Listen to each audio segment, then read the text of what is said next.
You're watching The Ugly Inside. Subscribe below. Welcome to the predicted 11 for Sunday's showdown, our short trip down the coast to Bournemouth to the Vitality Stadium.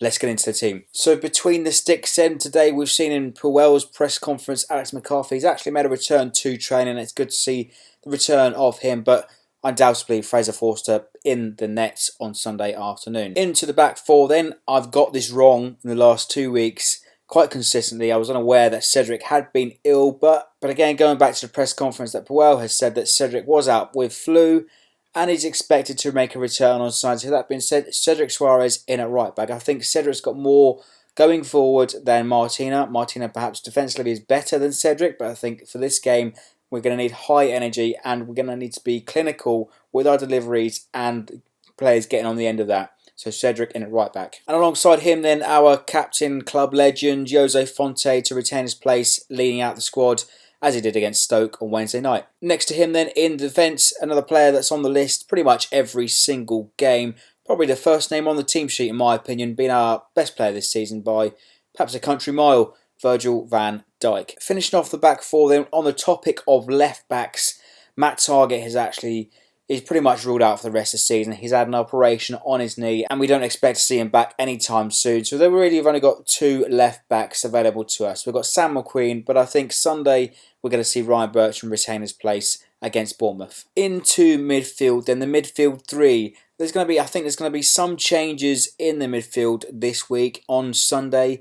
Obviously, Oriol Romeu picked up his fifth yellow card of the season against Stoke, so he will be suspended for this game, and I think he will be a massive loss for us. So starting off in midfield then, I think we're going to see the return of our big Dane in the starting lineup, Pierre-Emile Højbjerg, and I think he will be accompanied by our little pocket rocket from Holland, Jordi Clasie. Two players that offer a lot of heart and desire that's going to get their foot on the ball, and I think they're going to get stuck into these tackles as well. And I think Højbjerg and Clasie are the two men to really get stuck in against Bournemouth on Sunday. To finish off the midfield three, then a player that has tireless performances every single game. Again, another player that played against Stoke in Wednesday night's game. Stephen Davis, I think, will start this one. He hasn't been in my predicted 11 recently, but I think we need him for this high-energy game that's going to be on Sunday. And into the forward three, then a player that's been outstanding in the last two games.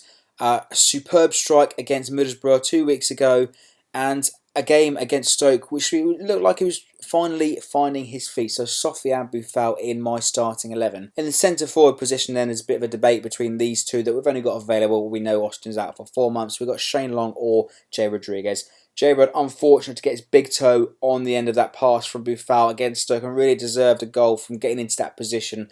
And I think he needs a goal to boost his confidence. But having said that, on the flip side, we've got Shane Long, who hasn't scored in 20 games. But to be honest, I think I will persist with him. We'll see what happens, how we get on by 70 minutes, 60, 70 minutes. Bring J-Rod on and we'll see what happens. But for this one, Shane Long to start. And to finish off the 11 in the final forward position, this one's up for debate big time because last time I predicted Redmond to pip his position over Tadic, but this time around it's going to be the other way around. So it's going to be Tadic in for Redmond for this game. Redmond has been Marmite recently. You either love him or hate him. A lot of the fans are hating him right now. His finishing and his passing ability. And for me, I think he just dwells on the ball too much. He holds on to the ball and just doesn't release the pass at the right time. So having said that, we need Tadic to produce the balls earlier against Bournemouth, and a game which we need to be clinical. And I think the two creative players in Boufal and Tadic will offer the opportunities for Long and Rodriguez to get into the positions on Sunday. So that's my starting 11 to play Bournemouth on Sunday afternoon in front of the TV cameras. A short trip down the coast. Let me know which players you'd like to see in your team to play against Bournemouth. And again, I think it's going to be really tricky to beat the Cherries at the Vitality on Sunday afternoon. They've been tough to beat, beating Liverpool, beating Leicester recently. And I think we need to be on our A game to get that ball in the back of the net away from home on Sunday afternoon. As always, if you like the video, don't forget to like, comment and subscribe for more.